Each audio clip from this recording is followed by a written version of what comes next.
All right, welcome to The Explainer. Today, we are digging into something really fascinating, a tool that's designed to completely shift how the mobile tech industry thinks. And it all starts with asking some simple but really powerful questions. Let's get right into it. So let's start with this. A question about the one thing that's probably in your pocket or your hand right now. Yeah, your phone. Because when you think about it, from the tiny bits of metal inside to the apps you're scrolling through, the story of this device, it's way more complicated than you might think. And its impact on kids around the world, well, it's huge. So how do you even begin to tackle something that complex? Well, that's where Unicef stepped in. They created this really unique framework. And here's the key part. It's not just for the big phone companies. No, it's for the whole shebang. App developers, service providers, everyone. And this framework comes in the form of something called the RDT cards. Now, RDT stands for Rights, Development, and Trade. We'll get into that, but for now, just think of these cards as a practical guide. They're like a deck of conversation starters from massive corporations, pushing them to ask the hard questions and, actually find real solutions. And when I say they cover a lot of ground, I mean it. The scope is just massive. We're talking about everything from the really gritty physical stuff like child labor and conflict minerals that go into making the phone, all the way to the digital world. Things like privacy, online exploitation, even how companies advertise to kids. It's all in there. Okay, so how do these cards actually work? Let's take one apart and see what makes it tick. The really brilliant thing is that every single card follows the exact same, super simple but incredibly powerful structure. It's designed to get people to act. All right, let's grab a card. We'll start with a big one, something that affects literally every kid online today: privacy and security. I mean, it's something we all worry about, right? But for kids, the stakes are so much higher. So, first things first, every card kicks off by laying out the issue. No beating around the bush, just a clear, concise definition of the problem. And look at that, it just hits the nail on the head. The problem isn't just the data is being collected, it's that kids, and even their parents, often have no idea how it's going to be used. And that creates this huge vulnerability, leaving them wide open to exploitation.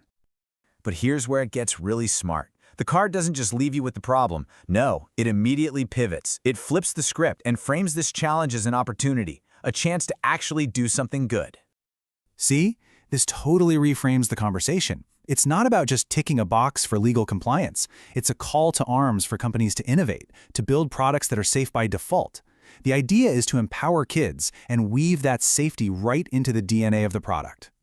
And boom, there it is. This is the heart of the whole tool. It's a direct, powerful question you just can't ignore.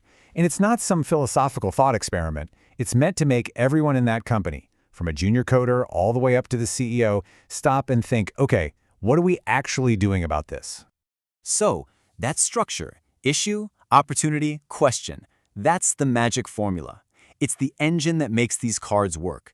And because it's so simple, you can apply it to any topic, even the really tough, uncomfortable ones, like child labor.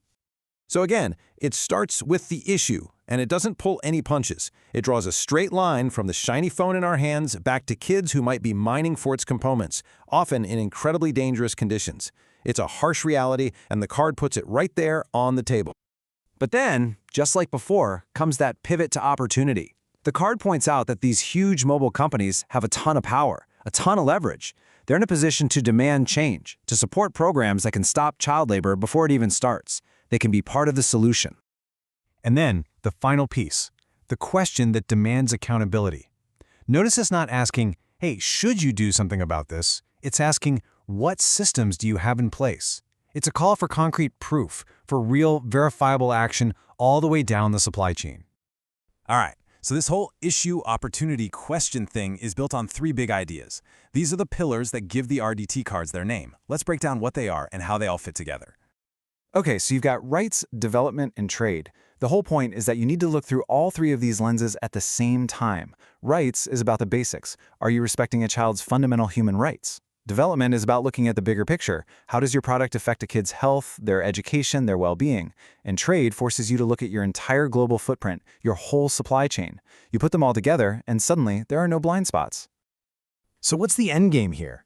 I mean, what's the big idea behind putting a tool like this, which is basically just a set of cards, in front of some of the most powerful companies on the planet? Well, it's about a fundamental shift in thinking. It's about getting companies to stop just playing defense, trying to avoid a lawsuit or a bad headline. That's all reactive. This is about going on offense, about proactively looking for ways to have a positive impact on kids' lives. It's a challenge to build a better world, not just a slicker product. And really, it all comes down to something so simple, doesn't it? The power of a good question. A question that's asked over and over again, with real intent. Just think about it for a second. What if every single company in tech started asking these questions before they wrote a line of code, before they designed a new product? How different would our world, both digital and physical, actually be?